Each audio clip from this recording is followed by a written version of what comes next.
Hin booyne Raabiyaa. Yaa akkana jiyaa nuti.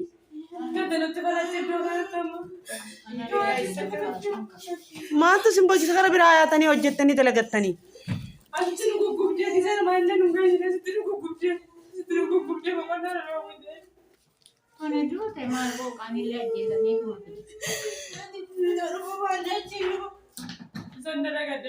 Akkana kontoraataan fidanii ilmaan Oromoo kana si boojisaa jiran. Wallahi la'azimee hedduu dallaala seera alaatiin fidanii kontoraata yanii kana booyaa.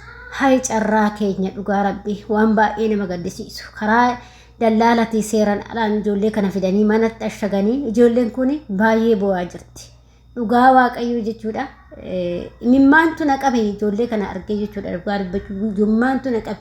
Maaliif ijoolleen kun asitti nu gubdee jettee micayyoon asitti nu ashaddee nu gubdee hojii tokko barbaadachuu dadhabnee har'a mana as keessatti gubannee jettee baqa. Ijoolleen kun kan dhufanii karaa dallaalatiin dallaalli fiddee asitti ashagdee mana tokko keessa teechisaa jirti jechuudha. Ashamaa akkam jirtu hordoftoota kabajamtoota koo nagaa keessanii nagaa gooti galata waaqayyoo siin jecha.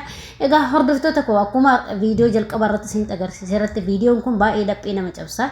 Atis anis ijoolleen kun akkuma ana akkuma dalagachuu biyya ormaatii bahanii dhufanii biyya keenyaa bahanii dhufanii biyya ormaa keessatti siqaayii hedduu argaa jiru.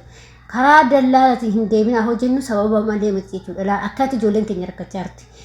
Dallaalli asitti fidaa ijoollee biyyatti qarshii irraa guurratee asitti fidee ijoollee asitti siqaayii meeqa qooqan dhumaa jirti. Agartee artan qooqan du'aa jirti takka fa'aa qooqan du'aa jirti jetti mucayyoo dhugaadha. Ijoollee baay'eedha kan qooqan du'aa jiru wanti nyaata wanti dhugan hin jiru jechuudha. Asitti uummanni tokko keessatti ashaganii teechisan jechuudha. Dhugaa dubbachuuf yeroo namaan karaa dallaalatti irraa hin dhufinaayi yeroo jennu akka waan kun inaaffaa wayii akka isin fakkeessee ijoolleen keenya illee hin dhageessanii deddeemtanii dallaaluma irraan kaatanii dhuftanii asitti rakkachaa jirtan jechuudha. Amma ijoolleen kun baay'ee rakkachaa jirti. Eessa deemnaa karam deemnaa maal beennee deemnaa yaataniitu hojjettu jetti. Eessa deemanii yaa'anii hojjetu. Karama eessa baasaa hin beeku. Biyyi namaa dukkanatti akkamitti deemta. Dukkana keessa wanti jiru maaltu akka jiru beekta qabanii ijoollee tana mana dhaatti guuramu malee manni biraa maaltu jira. Yoo isaan gabbaan jechuudha. Dhugaa hedduutu akka ijoollee keenya irratti taphachaa jirti dallaalli jechuudha.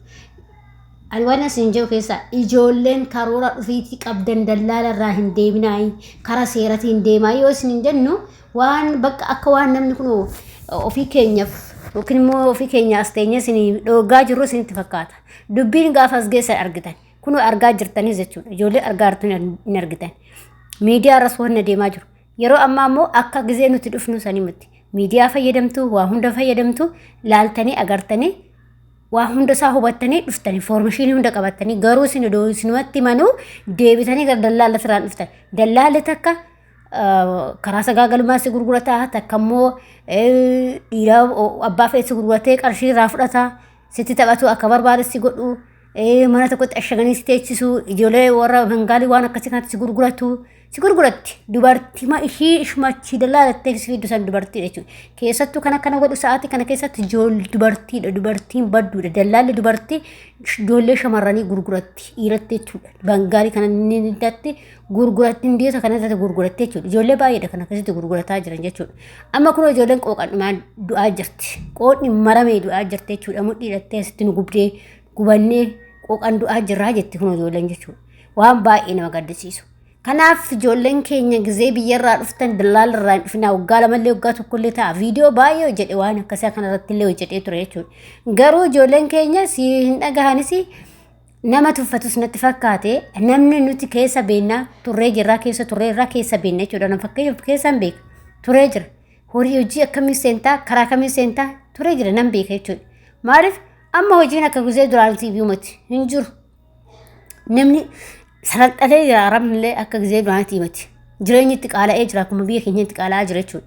Isaan illee sarraatanyaa amma baay'inaan soqan. Kan soqasan iyyuu nama afaan beekuu fi nama nyaata hojjechuu beeku, nama daa'ima guddisuu beeku. Siigalee amma jechuudha. Amma fakkeenya Dubaay gaafa deemtan Dubaay nama nyaata hojjetuu fi qulqullina beeku malee hin fudhatanii sarmanii ijoollee haarawaa fudhatanii jechuudha. Akka sanuu saawuduma kana bayyaa jechuudha. Kanaaf of eeggannoo guddaa godhaa Waaqayyo sinaa eegu.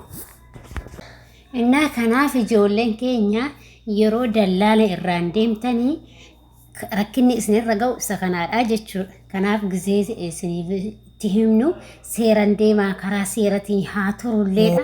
Karaa seeratiin deemaa birrii kana hunda cafacaftanii waa hundi isaa dirgim gootanii gaafa asitti rakkattanii hedduu nama gaddisiisa. Kunoo dallaala akkasiin godhaka. Biyyarraa isin fidaa ber biyyarraa dhufuun hin dhuftuu salphaadha. Birrii keessan kan si fidu. Garuu asitti hojii seentu asitti maal akka taatan beektu kana jabeessitanii beekuu qabdu. Wanti beekuu qabdan adaraa keessan siin taatu. Ijoolleen dallaalarraa hin deemina. Karaa seeratiin waggaallee haa guutu, waggaa lamallee haa guutu, karaa seeratiin deemi. Biyya kana keessatti dhuftee maraachuurraa biyya keetiichi qoraan gurguruu, kasala gurguruu, shunkurtii gurguruu sii oolcha. Sii galee biyya ormaa dhuftanii sammuudhaan tuqamtanii gad burra jechuudha. Akkanatti yookiin immoo saba biraas si gurgurachuu, karaa sagaglummaa si gurgurachuu. Kana irraa biyya keetti yoo dhabde kadhattee jiraachuu. Maaliif humna qabda yoo ta'e mammaa biyya keenyatti hojjennee jiraachuu bar biyya ormaa qofaa miti. Garuu namarraa hin deemtan, abbaarraa hin deemtan. Namni kun dhuguma achitti hojii nagalchaa jettee beekuu qabda. Ati namummaa argitaniif deemuu qabda. Sanii galee kanaaf adaraa keessan ijoolleen akkanatti deemaa jirtan of eeggannoo guddaa godha. Akkaatti rakkachaa jirtu kun biyya ormaa keessatti ijoolleen dallaalli fidee biyyarraa akkasitti rakkachaa jirti. Gubachaa jirti, beelan dhumaa jirti, dararamaa jirti. Gudee namaa jiru. Adaraa keessan sin jedha. Ani dhaamsi kiyya isa kanaadha. Wanni isinii dhaamu isa kanaadha. Of eeggannoo guddaa gochuu qabdanii yeroo biyyarraa dhuftanii namarraan deemtan laallachuu qabdan. Seera keetii yoo deemte seerri qalma fuudhee hojii si galchee jechuudha karaa seeratirraa. Garuu gara dallaalattirraa akkatti taat birootti siqii hedduu agartu jechuudha. Kanaaf adaraa keessan sin jedha. Dhaamsi kun shamarran biyya arabaa dhufuuf karoora qabdanii yookiin immoo dhuftanii akkasitti siqaa argataniif barumsa hin ta'a jedheetanan waan kana siniif qoode. Akkasuma kaa warri chaanaala kiyyaaf haarawaa taatan immoo subscribe gochuun maamila keenya ta'a. Warri ta'aa jirtanis galatooma ulfaadhaa. Sinin jaalladha, sinin kabaja, sinin jedha. Abdii isaan keessa na rakkisaa jirti. Sinin jedha akkasuma kan yaada fi qeeqa yoo qabaattan immoo koomeentii irratti barreessuu hin dagatinaa. Sinin jedha obboloota koo sinin jaalladha, sinin kabajaa hanga viidiyoo biraatti wajji deemutti viidiyoo kanaan turtii gaarii sinin jedha. Baay'ee waaqayyo sinaa eegu bakka jirtanitti.